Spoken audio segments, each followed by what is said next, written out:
घर में रौनक थी। हर कोना रंग बिरंगे फूलों और जगमगाती रोशनी से सजा हुआ था। सम्राट और उर्मी की शादी 25वीं सालगिरह थी और घर में उत्साह का माहौल था। रिश्तेदार आ चुके थे। ठहाकों और बातचीत का सिलसिला चल रहा था, लेकिन इस चमक धमक के बीच उर्मी के दिल का एक कोना वीरान था।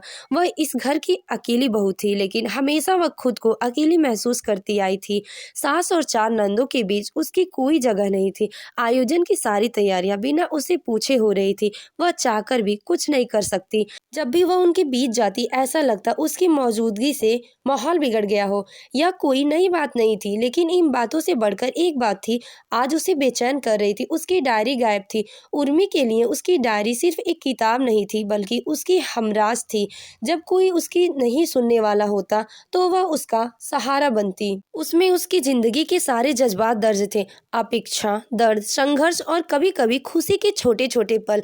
डायरी ढूंढते हुए उसकी नजर अपनी शादी के एल्बम पर पड़ी। उसने एल्बम खोला और जैसे ही पुरानी तस्वीर पर उसकी नजर पड़ी, बीते हुए दिन उसकी आंखों के सामने तैरने लगे। उसके माता पिता और छोटा भाई एक दुर्घटना में चल बसे थे।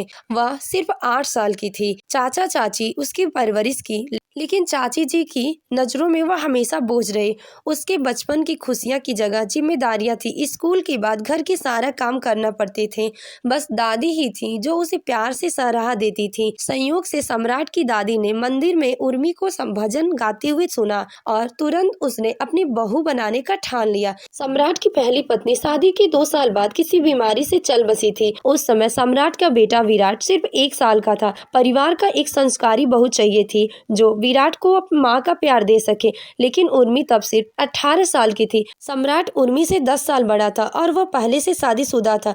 यह रिश्ता उर्मी को पसंद नहीं था, लेकिन परिवार का दबाव इतना था कि हाँ करनी पड़ी। दादी ने प्यार से समझाया, बेटा कम से कम मेरी आंखों के सामने तेरा घर बसा लूं।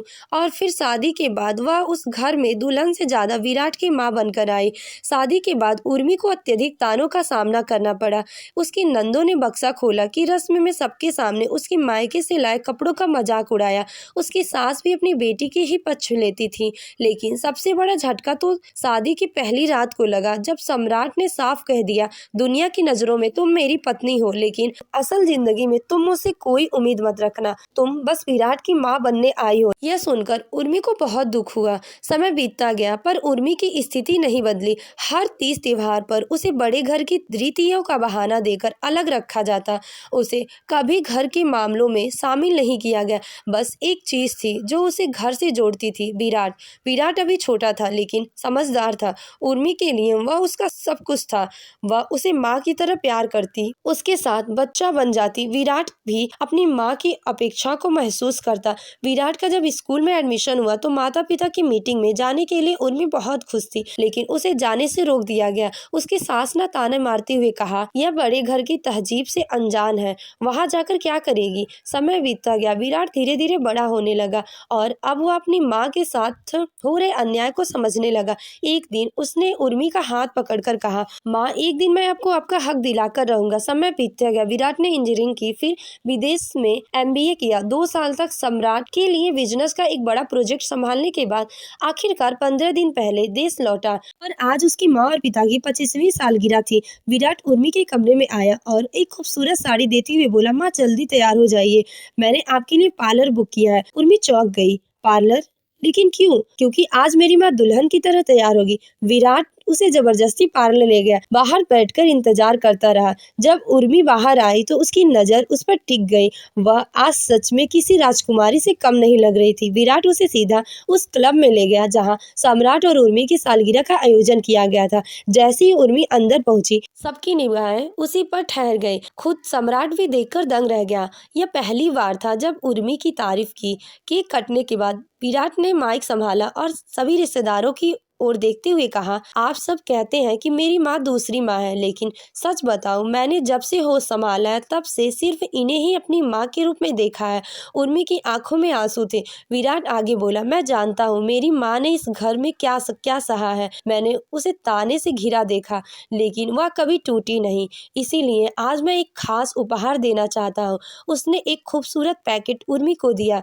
उर्मी ने जैसे ही खोला, अंदर एक किताब थी जिसका नाम था एक बहू की चुप्पी और उस पर लेखक का नाम उर्मी दर्ज था। यह देखकर उर्मी चौंक गई और विराट की ओर देखने लगी। विराट मुस्कुराते हुए बोला, माँ माफ करना, मैंने आपकी डायरी चुरा ली थी, लेकिन सिर्फ इसलिए ताकि आपकी अनकही कहानियां दुनिया तक पहुंचा सकूं। विराट ने मुस्कुराते हुए कहा, अब आपको एक और सरप्राइज देना है। उसकी उत्सुकता बढ़ गई। विराट ने कहा, आप सब जानना चाहते हैं कि मैं किससे शादी करूंगा? तो जवाब ये है, मेरी दुल्हन में केवल मेरी माँ ही पसंद करेंगी, कोई और नहीं। मुझे अपनी माँ जैसी मासूम और निस्वार्थ लड़की चाहिए। उसकी यह बात सुनकर सास और नंदू के चेहरे की रंगत उड़ गई। अब मेरी माँ को कोई नजरअंदाज नहीं करेगा। तभी विराट ने उर्मी को माइक पकड़ाते हुए कहा, माँ अब आपकी मधुर आवाज में एक गीत होना चाहिए। उर्मी हिचकिचा रही थी, लेकिन विराट की जिद के आगे वह झुक गई। उसने गाना शुरू किया, बेटा तू मेरा जान है, लेकिन भावनाओं से उसकी आवाज लड़खड़ा रही थी। तभी सम्राट आगे बढ़ा और उर्मी का हाथ थाम लिया। उसने धीमी आवाज में कहा, कुछ प्रेम कहानियां शादी के 25 साल बाद भी शुरू होती हैं। आज उर्मी को लग रहा था उसकी सारी शिकायत खत्म हो गई है। उसका बेटा उसके लिए न्याय लेकर आया। तो दोस्तों, आपको कहानी कैसी लगी कमेंट करके जरूर बताएं। अगर कहानी अच्छी लगी हो तो वीडियो को लाइक करें। ऐसी ही दिलचस्प कहानियों के लिए हमारे चैनल स्टोरी विद आरजे को सब्सक्राइब करना ना भूलें। Thank you.